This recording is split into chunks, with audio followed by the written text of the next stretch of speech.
আমরা এখন নিচে চলে এসেছি যমুনোত্রী থেকে, আর পেছনের এই ধাবাটায় আমরা এখন বসেছি চা খাওয়ার জন্য।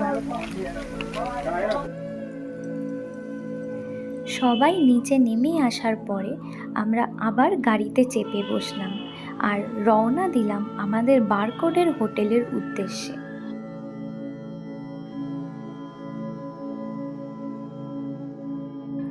পরবর্তী ভিডিও নিয়ে আসব আমরা যেদিন উত্তর কাশীর জন্য রওনা দিয়েছিলাম বারকোড থেকে।